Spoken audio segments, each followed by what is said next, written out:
what's the message to the guys this week after you put up so many yards Saturday? Again, like I said, the stat deal, we left so much out there. That was the frustrating part. You know, we do a good, bad, and ugly tape every week, and we come together as an offense and we show the bad first and then the good. And I mean, if we execute, and what Coach talked about, the routine plays, if we execute on that, it was disheartening. First day stuff that we did some things wrong. I'm talking about first day install. And at the end of the day, that starts with me. It starts with what Coach talks about, the detail and the execution of offense. It takes 11 guys to do the right things, and we just left too much out. So the recipe for this week is for us to get better. And so we're just detailing everything that we do, and we've got to continue to get better to get to the next level. They had great energy. They had great, you know, they're working hard. That's not the problem. The problem is it just you've got to do the little things right at all time, and it's detail and that's discipline. How do you improve in the red zone? Score touchdowns, take more shots. You know, you know, we've had our recipe's been we've been able to punch it in, we've been able to finish, and we haven't done that. So we've got to be able to when you know, maybe throw the ball a little bit more down there, you know, and take a shot instead of waiting till third down. That can definitely help the situation. But when you do that, then you have to execute it. So we haven't had to do that, you know. We've been very fortunate. So we're looking at a lot of things down there because 7 points, we've got to get 7. We can't keep living on 3. You said, I think it was after the fumble in the 20, I think it was Mississippi State game when Steven fumbled it, and you took the blame and said it was my fault for putting him in that position. We haven't really put him back in that position since then.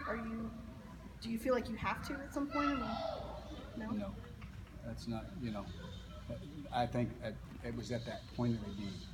Yes, we will put him in that situation again, but at that point of the game, that was a very poor decision by me.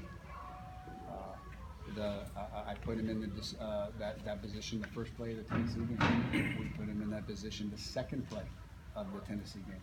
He had an opportunity to pull that ball there too. So, but when we were Just didn't know if that was like a red zone conversation no, or if that well, was well, it was the situation during Mississippi State. We had a chance to put it away. Don't. We've got plays where we don't have to have him read, and that's what should have been done at that point. And you've obviously got a lot of young guys on offense, but what of the seniors you do have met this year? Really excited for, you know, I think, you know, you just start with Ryan Timmons, and his attitude's been phenomenal, not getting the ball a lot. And, you know, I hope these next couple games as we finish out and that he can have some success. And just his attitude has been so good with everybody because he certainly could have made it a bad situation. JoJo, you know, up and down. He's been hurt a couple weeks, then he came back, had a good game, then hurt again for 2 or 3 weeks, came back and showed that he's resilient, and you know what John Toth brings to the table, and all those guys, you know, they've been outstanding.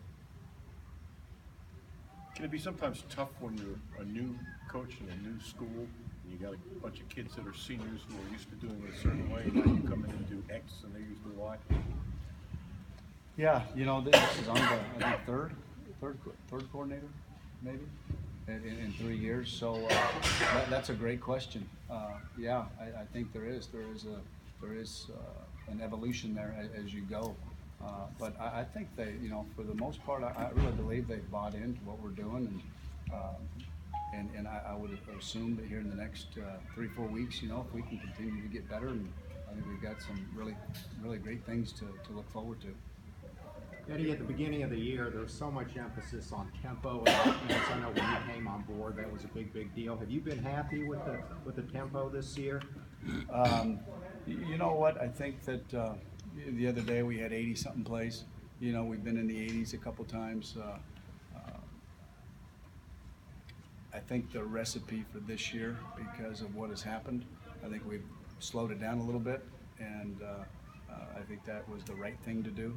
And so, you know, if that changes next year or this game or the next game, then we'll do it. But that's kind of how it's worked out this year. So And we've still been able to have a lot of plays in some games, you know, and I tried to get him in really fast and to where he's got about 25 seconds to 20 seconds to be able to make his reads and make any checks that he needs to do and so forth. So we've been, knock on wood, you know, the penalties, you know, to the pre-snap ones where you get a delay game or something like that. Those are the ones that are frustrating, and we haven't had too many of those. So, you know, we're trying to play fast enough that those things don't happen.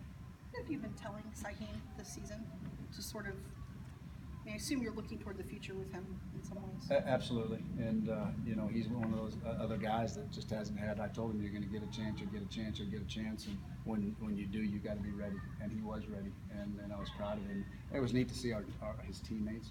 It's neat to see the running backs congratulating. They were the first three that were up there telling him, you know, what a great job, and everybody knows because the guy busts his tail every day at practice. So, you know, that is something to look forward to in the future.